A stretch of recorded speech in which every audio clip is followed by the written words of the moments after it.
નમસ્કાર દર્શક મિત્રો, હું શીતલ મહેતા ન્યૂઝ ઓફ કચ્છમાં આપનું સ્વાગત છે। જોઈએ આજના સમાચાર। દિલ્હી અગ્નિકાંડ બાદ કચ્છની હોટલોમાં ઇમરજન્સી ગેટ, ઇલેક્ટ્રિસિટી ઉપકરણો તથા ફાયર સેફટી સંબંધે ચેકિંગ હાથ ધર્યું। બે રૂમ વચ્ચેના કોરિડોરની પહોળાઈ અંગે પણ તપાસ કરાશે। દિલ્હી અગ્નિકાંડ બાદ સમગ્ર ભારતમાં હોટલોની ફાયર સેફટી, ઇલેક્ટ્રિસિટી ઉપકરણો વગેરેની તપાસ થઈ રહી છે। કચ્છ કલેક્ટરે પણ આવી તપાસ કરવા હુકમ કરતા ટીમ દ્વારા કામગીરી કરવામાં આવી રહી છે। દિલ્હીમાં જે હોટલમાં આગની ઘટના બની તે ખૂબ જ દુઃખદ છે। આ ઘટના ધ્યાને આવી ત્યારબાદ કચ્છ જિલ્લા વહીવટી તંત્ર તરફથી પણ સરકારશ્રીની સૂચના મુજબ વિવિધ હોટેલ રેસ્ટોરન્ટ છે એમાં આપણે ચકાસણી શરૂ કરી છે।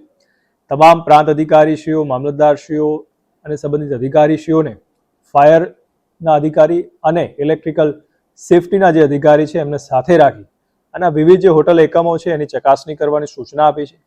એમાં મુખ્યત્વે 2-3 બાબતો ખાસ એમને સૂચના આપવામાં આવી છે। એક કે ત્યાં જે પણ યુનિટ છે ત્યાં ફાયર સેફટીના સાધનો છે કે નહીં, ફાયર સંબંધિત જરૂરી મંજૂરી મેળવી છે કે નહીં, ફાયર સેફટીના સાધનો છે તો એ રિન્યુઅલની જે લિમિટ છે એમાં છે કે નહીં, અને સ્ટાફ જે ત્યાં ઉપસ્થિત છે એ સ્ટાફ આ ફાયર સેફટીના સાધનો વાપરી શકવાની સ્થિતિમાં છે કે નહીં।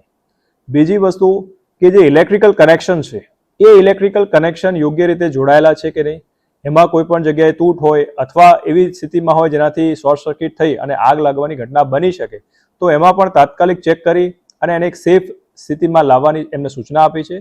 અને ત્રીજી સૂચના એ ખાસ આપી છે કે આવી જ્યારે આગની ઘટનાઓ બનતી હોય ત્યારે ખાસ ઇમરજન્સી જે એક્ઝિટ હોય એ ખાસ ખુલ્લા હોવા જોઈએ અને અવેલેબલ હોવા જોઈએ। તો આ જે પણ હોટલ એકમો છે એમાં ઇમરજન્સી એક્ઝિટ માટેની સૂચના જે આપીએ છીએ એ ઉપસ્થિત છે કે નહીં, જો ન હોય તો સંબંધિત જે યુનિટ છે એની સામે કાયદેસરની કાર્યવાહી કરવાની સૂચના આપી છે। એટલે વહીવટી તંત્ર લોકોની જે સેફટી છે એના માટે સચેત છે।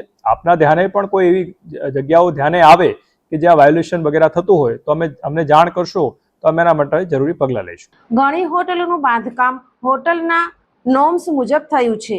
ઘણી હોટલો તૈયાર મકાનોમાં થઈ છે અને તેમાં રૂમ બનાવવામાં આવતા કોરિડોર સાંકડા થયા હશે, તેની પણ તપાસ કરાશે તેમ કલેક્ટરે કહ્યું।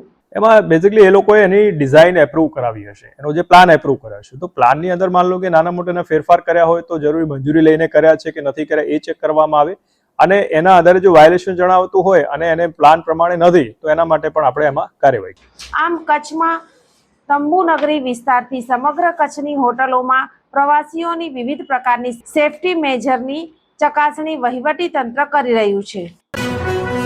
દર્શક મિત્રો, આજે તારીખ 8 જૂન 2026 આ હતા આજના સમાચાર।